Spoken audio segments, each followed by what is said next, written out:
Le vent transperçait le cimetière comme un rasoir froid lorsque Eduardo Ferraz, milliardaire et propriétaire de l'une des plus grandes chaînes d'hôtels d'Europe, franchit les portails de fer du parc de l'Espérance. Cela faisait 3 ans qu'il n'y avait pas mis les pieds. 3 ans depuis le jour où son fils Gabriel avait été enterré, emporté par un accident de voiture qui le hantait encore dans ses cauchemars. Le sol humide craquait sous ses chaussures coûteuses. L'odeur de terre mouillée se mêlait au parfum boisé qu'il portait, ce même que Gabriel disait détester parce qu'il sentait l'homme vieux. Eduardo sourit amèrement en se rappelant. Il était là seulement pour tenir une promesse faite à son épouse défunte. Visite notre garçon le jour de son anniversaire, ne serait-ce qu'une minute.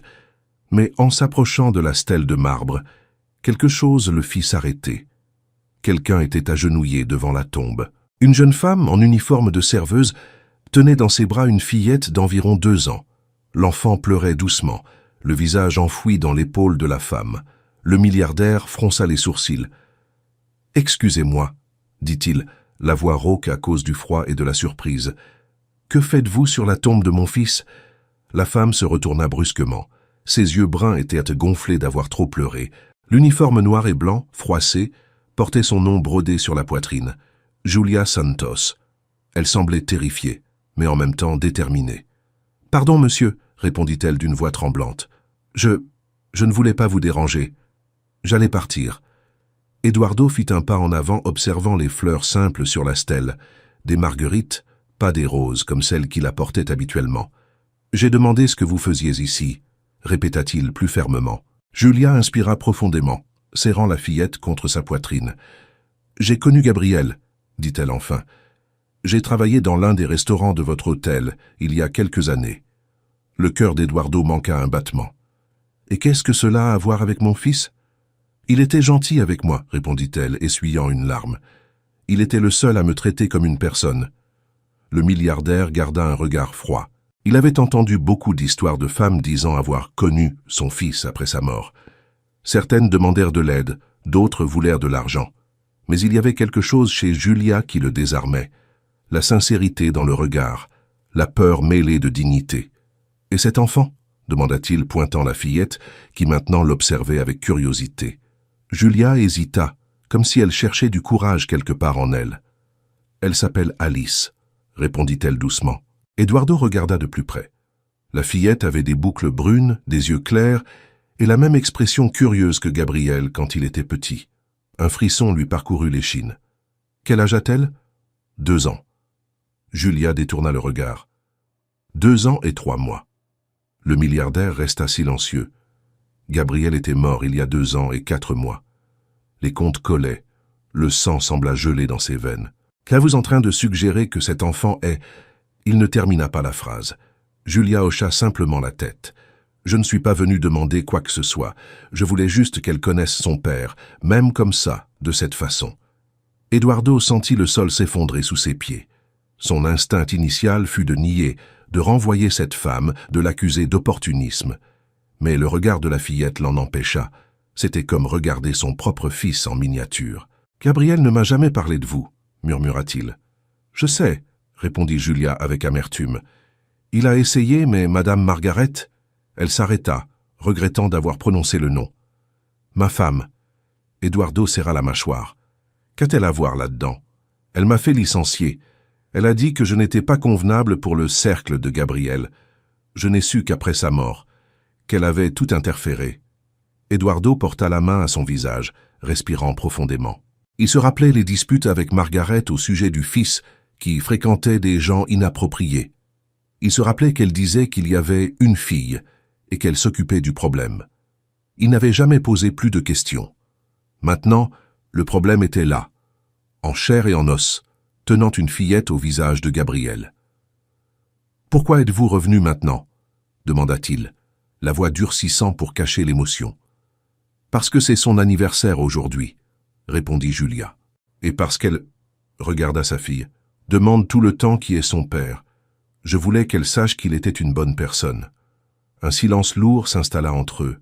Le vent faisait danser les fleurs et le milliardaire luttait pour contrôler le tourbillon en lui. « J'ai besoin de réfléchir, » dit-il enfin. « Je ne sais pas en quoi croire. »« Je comprends, » répondit Julia, se levant déjà. « Ne me demandez pas de disparaître. Je ne suis pas venu pour de l'argent.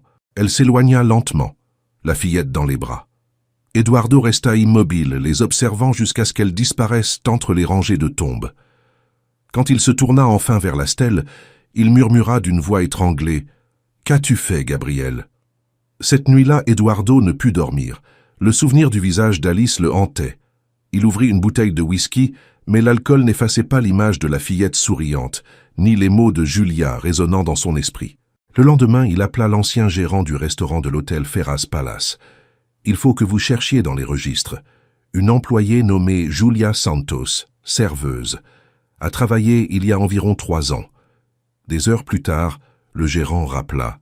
« Oui, monsieur, elle a travaillé ici pendant 1 an et demi. Elle a été licenciée sur ordre direct de Madame Margaret. » Eduardo sentit son cœur se serrer. « Motif ? » « Aucun enregistré, monsieur. Seulement instruction de la licencier sans juste cause et de payer tous ses droits. » Il raccrocha sans rien dire. La confirmation le frappa comme un coup de poing. Margaret avait vraiment interféré. Et si cette fillette était vraiment sa petite-fille? 2 jours plus tard, Eduardo retourna au cimetière. Il apportait des fleurs simples, des marguerites. Il ne savait pas exactement pourquoi. Peut-être pour s'excuser. Julia était là à nouveau, assise à côté de la stèle, lisant un petit livre pour enfants à Alice. « Vous êtes revenu, dit-elle, surprise en le voyant. « J'avais besoin de vous voir, répondit le milliardaire. « Et de parler. » Julia se leva, tenant sa fille.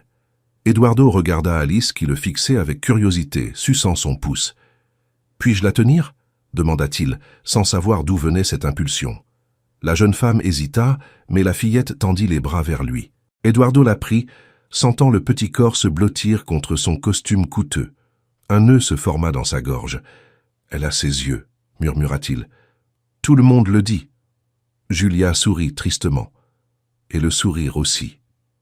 Eduardo ne put retenir ses larmes. Pour la première fois en années, il pleurait sans honte, sans contrôle. Alice toucha son visage, confuse. « Papy est triste ?» demanda-t-elle d'une voix douce. Julia sursauta, mais Eduardo rit entre ses larmes. « Peut-être un peu, ma chérie. » Elle rit à son tour, un son qui résonna comme une rédemption. À cet instant, Eduardo sut qu'il n'y avait plus de retour en arrière. Cet enfant était à lui, non par des preuves ou des papiers, mais par quelque chose de plus fort. Dans les semaines suivantes, le milliardaire commença à rendre visite à Julia et Alice fréquemment. Il apportait des jouets, aidait discrètement avec les factures de la maison, mais sans envahir. Julia résistait à l'aide au début, fière, jusqu'à ce qu'elle se rende compte qu'il ne voulait rien acheter, seulement être présent. Margaret, cependant, ne réagit pas bien quand elle découvrit. « Tu as perdu la tête ?» cria-t-elle, en le voyant arriver avec une nouvelle poupée pour Alice. « Cette femme te manipule. »« Non, » répondit-il calmement. « Elle a quelque chose que nous avons perdu il y a longtemps. La vérité. Et cet enfant ? Vas-tu accepter que n'importe qui dise que c'est notre petite fille ?» Eduardo leva les yeux. « Pas n'importe qui. Le sang ne ment pas, Margaret. » Elle pâlit, comprenant ce qu'il insinuait. « Vas-tu faire un test ADN ?»« Je n'en ai pas besoin. Regarde-la. C'est le portrait de Gabriel. » Margaret tourna le visage, refusant d'envisager la possibilité. Mais Eduardo savait. Elle aussi avait vu. Cette nuit-là, le milliardaire alla dans son bureau et ouvrit un tiroir fermé à clé depuis des années. À l'intérieur, il trouva la dernière lettre de Gabriel, une qu'il n'avait jamais eu le courage de lire. L'écriture était familière, légèrement inclinée vers la droite. « Papa, si un jour je ne suis plus là, je veux que tu saches que j'ai aimé pour de vrai. Je sais que tu n'as jamais compris mes choix, mais j'avais besoin de vivre quelque chose qui soit à moi, même si ça coûtait cher. Prends soin d'elle. Elle porte la partie de moi qui croit encore à l'amour. » Eduardo laissa la lettre tomber de ses mains. Le matin suivant, il prit une décision. Ce matin-là, le soleil se levait timidement derrière les fenêtres en verre du bureau central du groupe Ferraz. Eduardo regarda l'horizon de Lisbonne et pensa à tout ce qu'il avait perdu en essayant de protéger une image qui ne signifiait plus rien. La lettre de Gabriel tremblait encore entre ses doigts. « Prends soin d'elle. » Ces 2 mots résonnaient comme un devoir, pas seulement une demande. Il appela le chauffeur et lui demanda de le conduire jusqu'au petit quartier où vivait Julia. La voiture de luxe contrastait avec les rues étroites et les trottoirs irréguliers. Des enfants jouaient au ballon, des dames étendaient le linge aux fenêtres. Eduardo descendit du véhicule en se sentant déplacé, mais déterminé. Il frappa à la porte du numéro 23. Julia ouvrit, surprise. Elle portait l'uniforme du café où elle travaillait. Alice courait dans le salon avec une vieille poupée dans les bras. « Monsieur Ferraz ?» demanda-t-elle sans cacher sa confusion. « Eduardo, s'il te plaît, je suis venu parler. » Elle le fit entrer, bien que la petite maison sente le café et le savon. Eduardo regarda autour de lui, murs écaillés, meubles simples, jouets éparpillés. Un monde qu'il n'avait jamais imaginé lié à son fils. « J'ai lu une lettre de Gabriel, » commença-t-il la voix basse. « Il savait pour vous deux, et il m'a demandé de prendre soin de vous. » Julia écarquilla les yeux. « Il savait ?»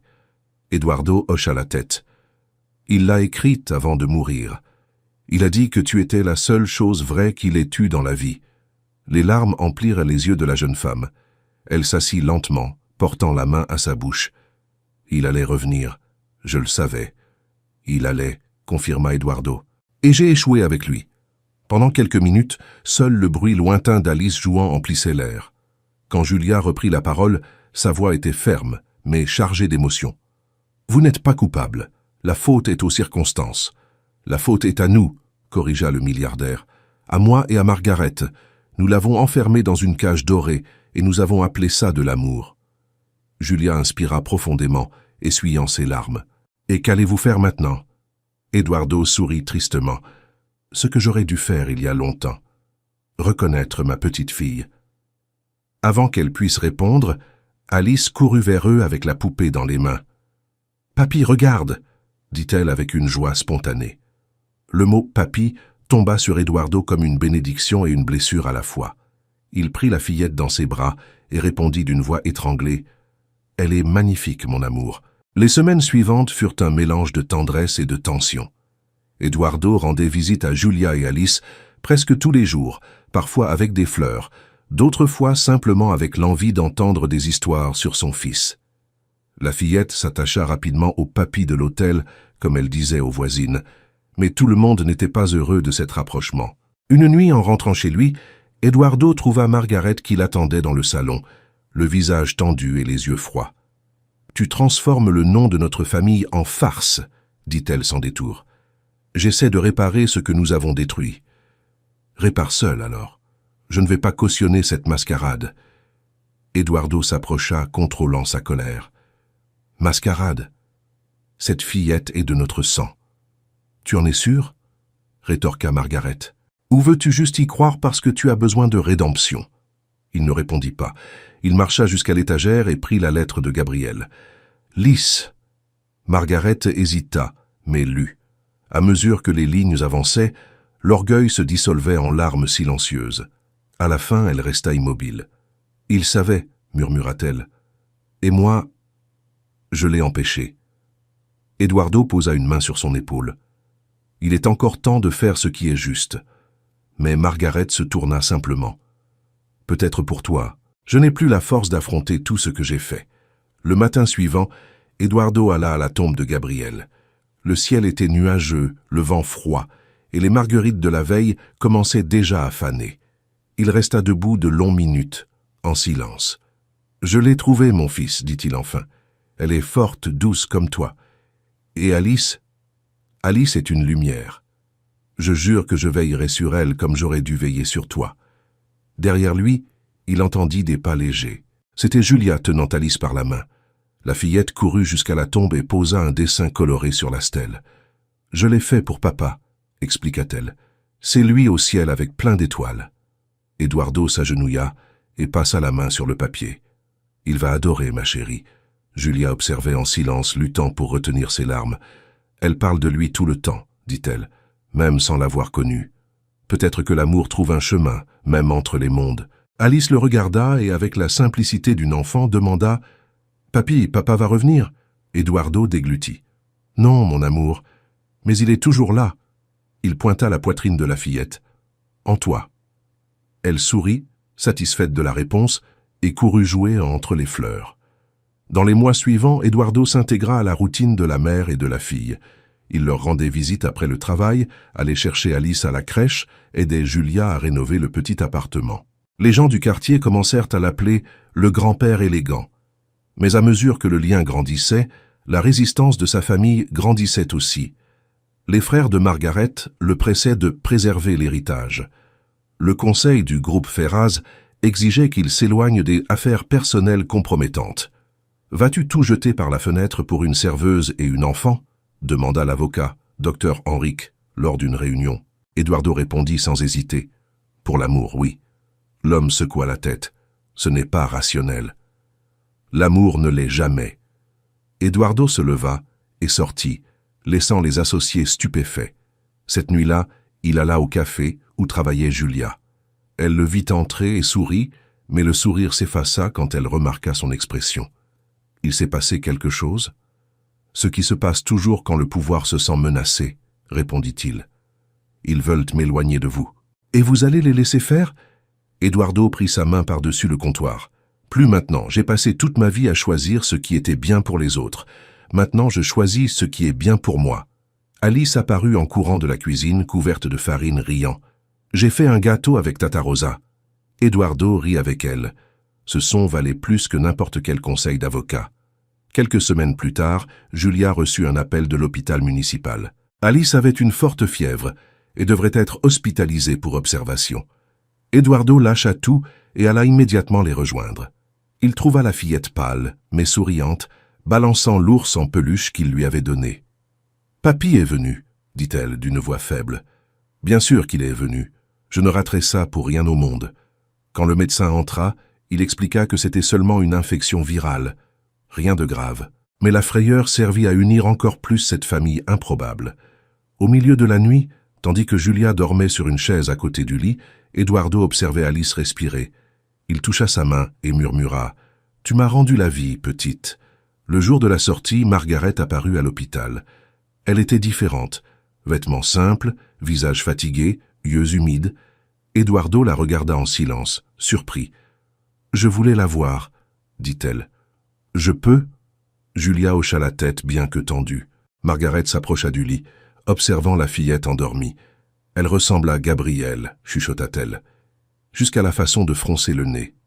Eduardo passa un bras autour de son épouse. « Il est encore temps de connaître ta petite fille. » Margaret inspira profondément. « Je veux essayer. » Julia observa la scène sans savoir si elle devait faire confiance. Mais quand Margaret, timidement, prit la main d'Alice, quelque chose changea dans l'air. Il n'y avait pas d'arrogance, seulement du regret. Des mois plus tard, le cimetière redevint le théâtre d'une rencontre. Cette fois, il n'y avait pas de larmes de culpabilité, mais des fleurs et des sourires timides. Eduardo, Margaret, Julia et Alice étaient ensemble devant la stèle de Gabriel. Alice courut et posa un petit vase de marguerites sur la tombe. « Ce sont les fleurs que papa aime, hein, papy ?» Eduardo sourit. « Oui, mon amour. » Julia serra sa fille dans ses bras, tandis que Margaret restait silencieuse, regardant le nom gravé dans la pierre. Après un moment, elle parla. « Gabriel nous a laissé un héritage plus grand que n'importe quelle fortune. » Eduardo acquiesça. « L'amour. » Alice les regarda confuse. « C'est quoi l'amour ?» Julia s'abaissa à son niveau. « C'est quand quelqu'un tient tellement à toi qu'il reste même quand ça fait mal. »« Comme papa ?» demanda la fillette. « Exactement comme papa, » répondit Eduardo. Le soleil commença à descendre à l'horizon, teignant le ciel d'or. Le vent doux agitait les arbres et pendant un instant, il sembla que Gabriel lui-même souriait entre les ombres. Eduardo prit la main de Julia et, pour la première fois, sentit la paix. Le poids des années de silence et d'orgueil se dissipait. Il savait maintenant que la vraie richesse n'était pas dans les tours de verre de ses hôtels, mais dans le rire d'une enfant qu'il appelait papy. Margaret s'agenouilla et chuchota à la stèle « Pardonne-moi, mon fils, je promets de veiller sur elle comme j'aurais dû veiller sur toi. » Alice courut vers elle et l'embrassa sans trop comprendre. « Mamie, ne pleure pas, papa est heureux. » Eduardo regarda le ciel et, pendant un instant, crut voir le visage de son fils reflété dans la lumière du crépuscule. Il sourit. « Oui, il est heureux, mon amour. Et nous aussi. » Tandis qu'ils quittèrent le cimetière, Alice chantait une chanson enfantine sur des étoiles qui ne s'éteignent jamais. Eduardo marchait lentement, main dans la main avec Julia et Margaret, sentant que, après tant de temps, il rentrait enfin chez lui. Au final, le milliardaire qui avait tout perdu découvrit que la vie peut recommencer même dans les endroits les plus improbables, même devant une tombe. Et entre des fleurs simples et des rires d'enfants, il comprit que certaines pertes ne sont pas la fin, mais le début de quelque chose d'éternel.